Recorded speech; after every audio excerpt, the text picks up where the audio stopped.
點稱呼你啊？ Clementine， 點解你會嚟 apply 呢份工嘅？我 fresh grad 嚟噶嘛，今日嚟見下工咯。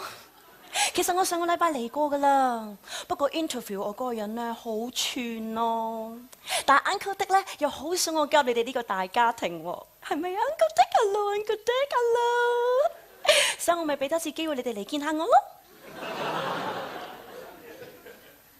你知唔知你 apply 嘅係咩 post 啊？ Business Development Director。咁你知唔知 business development 嘅工作係要做啲乜嘢啊？ Business Development 就梗係要 develop 你公司嘅 business 啦。點解你覺得你能夠勝任呢？我家底好咯，我爹哋有好多間上市公司嘅，我爹哋啊成日都帶我喺公司度行嘅，咁佢都 share 咗好多關於 business 嘅嘢俾我知道。我絕對相信我而家已經擁有一個 vision 去 develop 一個 business 啊。嚟緊我哋公司會喺 China 發展，你可唔可以翻去 China 做嘢啊？可以，我哋一定要翻去 China 噶，因為我哋都係 come from China 噶嘛，我哋一定要翻去 China 噶，你都翻啦。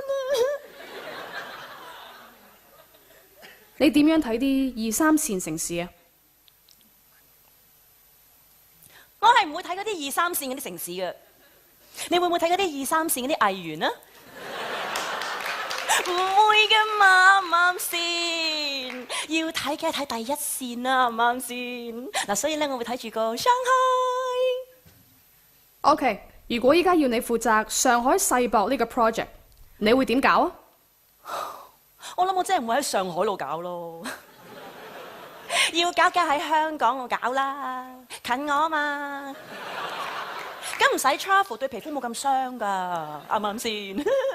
如果真係俾我搞嘅話咧，我首先就要將尖沙咀嗰啲樓咧全部撐晒佢，就起我自己中意嗰啲館。我好有經驗噶啦，我玩酒店大亨都係咁樣玩嘅咋。咁我唔中意啲樓咧，咪全部撐晒佢咯，再起過啫嘛，又咪起唔翻啦，啱唔啱先？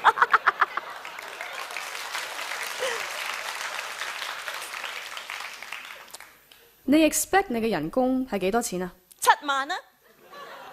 7萬？我啲同學咧一 graduate 咧，啲人工 offer 成5萬以上噶。咁我出得嚟做喎，仲要做 business development director 喎，我叫佢高過晒佢哋啦，啱唔啱先？就7萬啦。你知唔知 director 同 officer 有咩分別啊？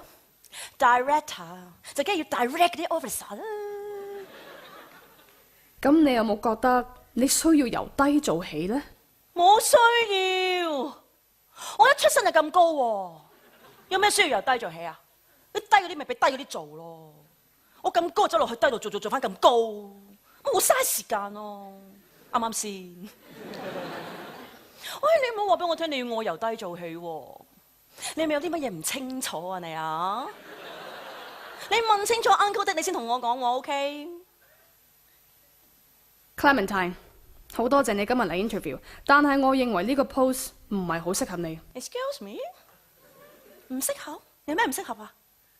首先係你嘅經驗未必可以應付呢份工作，仲有你對我哋公司嘅業務範圍一啲都唔清楚，而你對中國市場嘅理解根本就唔係嗰回事，你根本就乜都唔識，仲要7萬蚊人工。You shut up！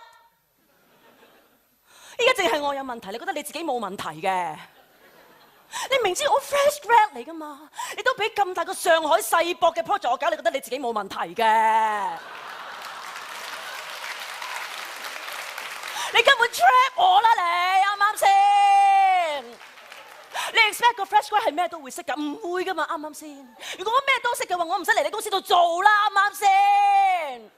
你覺得即係我想嚟嘅？如果唔係我爹哋要我接觸下呢個社會嘅其他人，你覺得我今日會嚟接觸你啊？啱唔啱先？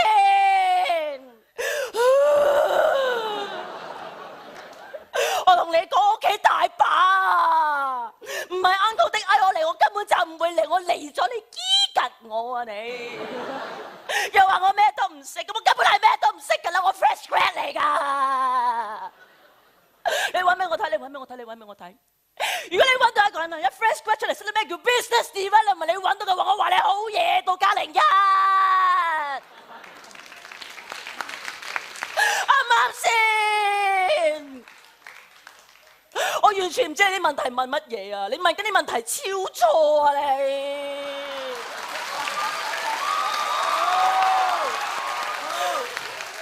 你同 Uncle Dick 講啊！